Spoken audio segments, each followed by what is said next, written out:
Studio ये हो का ए भैया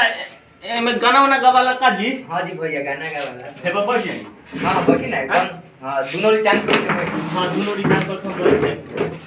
समाचार सुनाई। समाचार ठीक बा। एकरा गर्मी काहे लागता एमे जानता नहीं एसी लगोइले बनी इसे गर्मी लगता। ओहो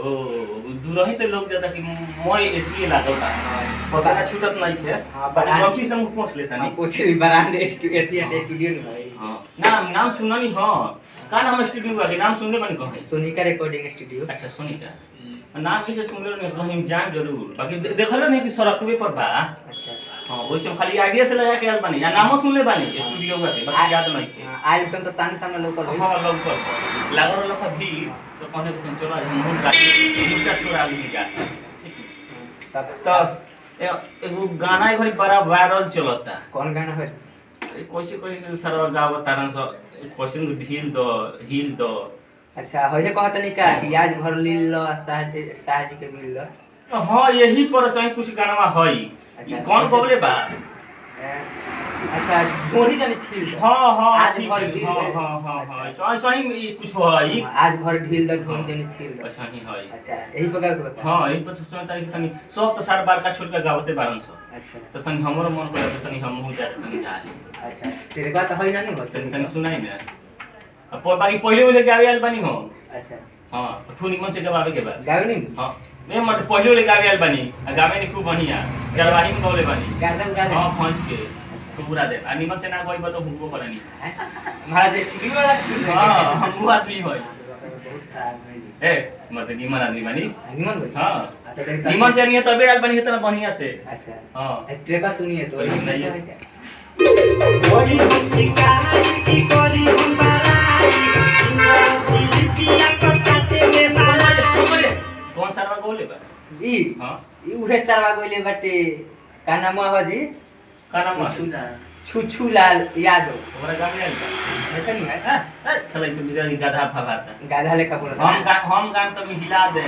गान हिला कर दे तो फिर बोलिएगा पूरा स्टूडियो हिला दे। मैं पूरा हिला देंगे। अच्छा रघुआ ना हिले मैं महाराज हम थोड़े हिलेंगे गाना को माने कि गाना से हिल जाएगा। अच्छा गाना तब देखिएगा। अच्छा तो गाना में सब तैयार है। हां गाना सब तैयार है का सब हम लेके आइल बनी गमछी से कपार बांध ली नु एसी में लगल बनी। हां एकदम हां पूरा एकदम ठंडा है वाली तब एकदम गमछी से कपार बांध लेतनी ए भैया तन ठीक से तू देखी हो ठीक नु कि निमन गावत नहीं कि ना तो तोरो के हमके मत रहा रिकॉर्ड स्टोर के हां भैया कैमरामैन जी हमको भी पिटवाइएगा आप भी पिटाइएगा। बुझ जाइयो हम बड़ी खूब किस्म के आदमी कलाकार हैं पहले पर गावे आलबानी बुझ जाइयो पहले अगर नहीं गाइएगा तो बुझ लीजिएगा बे पैसा दे के जाए ना गान तो पिटाइएगा नहीं हमरा के हूं की ऐसा पैसा दे पैसा हम सोचे कि ऐसा दीजिए ना पैसा हम पैसा फ्री में नहीं गाते हैं आज इन पैसा के नाम ले उनको हमको करेंगे नहीं गाइएगा तो बुझ लीजिएगा पैसा दे पैसा या लगाओ ना तो दिमाग काहे खराब कर ले पर हमारा तो अंदर घुसिएगा तब ना। अच्छा ट्रेको पहले एक बार फिर से लगाओ ना आईफोन सर बॉक्स तो गोले बैठ रखा हटाओ हां बड़ी हटाओ सही हटा काका हटाओ आप अच्छा गाइएगा एकदम भैया पहले बार गावत है ना हिला के रहो तो जन कहियो तो ऐसा कचरा गाना मत गाइएगा दादा। हम नीमन काम हम नीमन पहली बार आए हैं या पहली बार नीमन काम करके जाएंगे कैसे हम ऐसा गाना नहीं गाते। आप भी नाम लीजिएगा। अच्छा नाम लीजिएगा कि कोनो एगो आया रहे कलाकार आप पहली बार आया पहली बार हिला के चला गया दवाइए चलिए रेडी करिए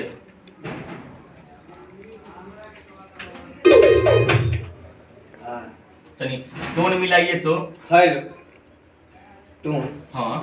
तनी ज्यादा हमरा बेस ना चाहिए हमरा टोन में चाहिए। अच्छा हां ना तब एगो हम बोले के ना हुआ बीग दी के ना बांस में ना बांस में ना चाहिए टोन में चाहिए। अच्छा हेलो क्या यार हमरा के देखते तार स्टूडियो खराब हो गल का देखत नहीं थी। हेलो आवाज है पता हाय तो देखी हेलो हाय बोला था हां हेलो ए तो कौन बोला था का ये वो महाराज हालो कहतन कि भालो कहतन हेलो हां अब भालो कहन। अच्छा हेलो हां अब जाके गाली हूं मैं हां गाई त बहुत से ना गाली गा के से करी हेलो आज पैसे भी गाना वाला लिखो छोड़ी महाराज अंदर जाए तो हम याद अंदर पड़े गाए हां हम अंदर याद पड़े देखे लोग तो तरीके के शर्मानी हम बाकी चरवाही में गा देते भैंस के चलवाई हो अभी बकरी ना भैंस की अच्छा राजी नहीं का ना राजी ना है मतलब भुंझार भाई हां अच्छा खूब गावे नहीं हो खूब कर हां खूब बेचारा भाई में क्या करो कुछ ये अकेले हम रहे नहीं तो खूब गावे नहीं अच्छा अतन ढेर तो घरे जाने के पारत है ना सरम हां शरम लागला जाई नु हां गाई अब घुसी एकदम तेल माने गाई नु हां ना कोई पर तो हमके पता है हां कचरा मत का कचरा का बे मरे तो नहीं कचरा दे गावेला हो पेट कमजोर लाल पानी 15 चक्का से अभी कचरा गावे खातिर देख पानी हटे लागो बढ़िया में जाके हां तब वोट केने लागेला तो वोट लागे केने लागी उन्हें लागी ना होली देखी उन्हें पता नहीं लक्ष्मी जी गणेश जी या सरस्वती जी ने अंदर बैठ जय हो सरस्वती मैया आज भर खूब बढ़िया से गवा दो आज स्टूडियो ला तो हम के चल जाए आई हो दा जय हो सरस्वती माई झुकिन हां झूठी बंद करें जय हो सरस्वती मैया आज ऐसा गवा दो एक ग्राफ नमस्कार कर स्टूडियो वाला के सरस्वती खार बना भिखार बना दें बिहार में नाम करवा दे बिहार में अच्छा हम कहीं भिखार बना दें नाम कर दे बिहार में नाम करवा दे हम एक दिन गए करे नहीं अभी एक दिन चलवाई में बोले रही तो पूरा काम के लोग हमें कौन है नु गए पंखा वाला ना अच्छा पंखा वाला ना माने दीवाना बनवा देनी दीवाना हां हम औसन आदमी तो ये कान में हमरा कम न बोलता काहे कम बोलता कौन बोला था देख तो बोला था माने पंखा खोल दिखा है हैं एसी चलत तो पसीना काहे गिरत है गरम हवा देवे लगे बेसी जा मर्दा झूठे के बदनाम कर दे का हमरा गाइए ना वो सब पसीना गाइएगा ना तो ठंडा हवा देने लगेगा हम कान तो हवा पी की एकदम ठंडा हवा देगी में से पी के लेता हाँ हाँ वही में से हाँ अच्छा तो आज पूछिए जाइए चलो चलो हो ना अब हाँ आइए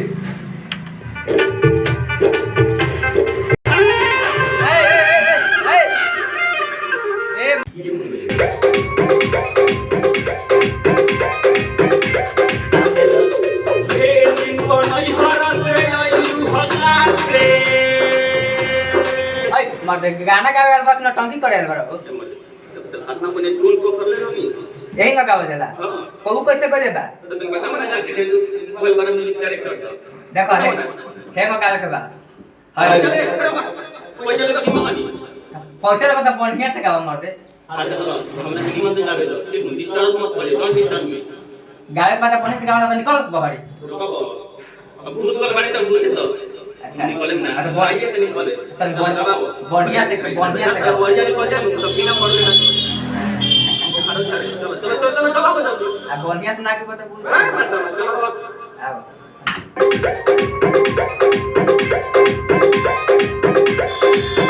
को नहीं हरत से आइलू हकार से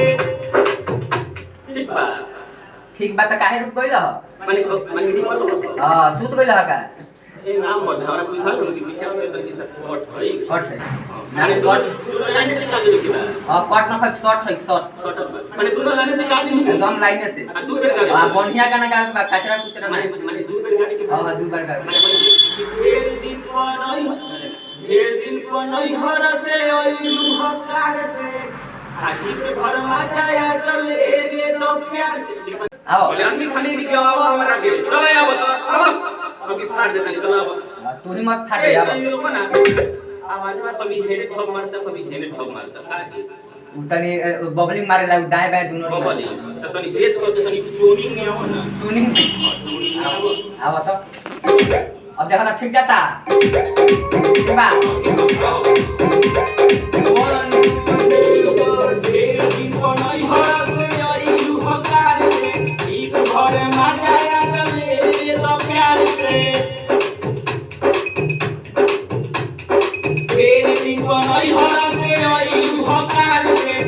भर मजाया चले रे तो प्यार से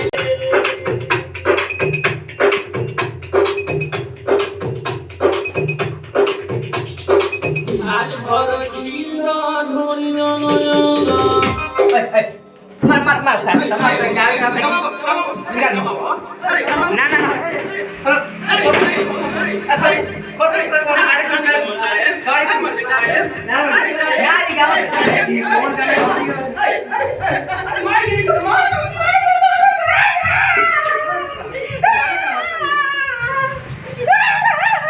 गाना गा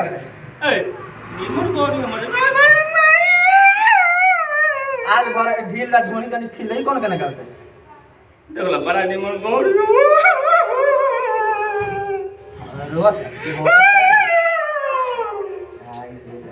देखला बड़ा सबक से गावे आनो ने मर तू मार के मार ओई मार से मारना मर गेलो इटा वाले कुछ आता है ए मार साली का मार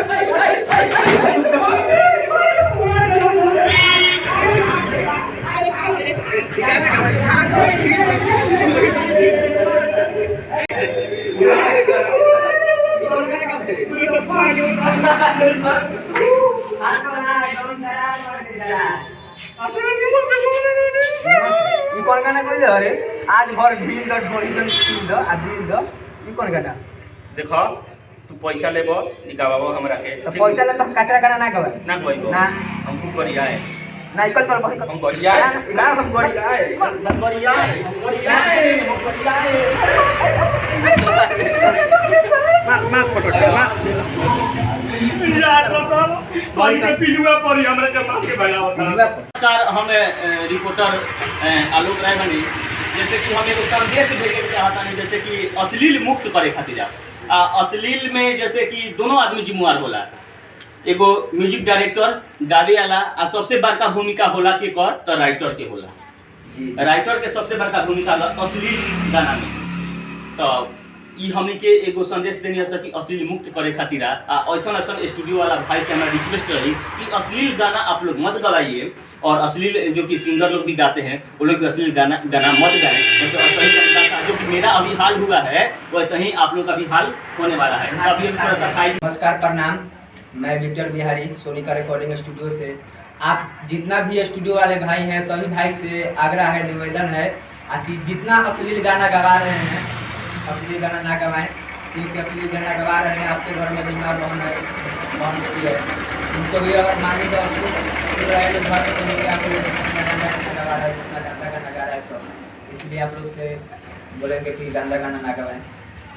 और सुनने वाला भैया लोग से भी रिक्वेस्ट बा कि रोगा सब है अगर सुनत नहीं कि तो कहाँ से व्यूज उठाता देखी 25 मिलियन 26 मिलियन 100 मिलियन जो साफ सुथरा गाना बा वो गाना के मिलियन में व्यूज नहीं खे जा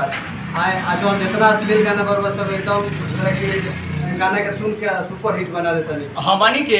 हमनी के अतना घामा में धूप में जोर जोर के न्यूज कवर करता नहीं सर अच्छा माने कि संदेश देता नहीं सर कि माने कि सरकार के खिलाफ देता नहीं सर जानता नहीं कि हमनी के माने पक्ष में वीडियो बनावता नहीं सर आए जे हमनी के अपन काम धंधा छोड़ के हमनी पर व्यूज नहीं किया वो अश्लील गाना पर इतना व्यूज कहाँ से आ जाता है ऊपर से बरस जाता है हमारा समझ में नहीं क्या तो हम यही कहेंगे कि सभी लोग माने जितने भी हमारे भाई बहन माताएं बहने हैं आप लोग अश्लील गाना सुनना बंद करें नहीं तो हमारे समाज बदुरिया समाज बिल्कुल नष्ट हो जाएगी बर्बाद हो जाएगी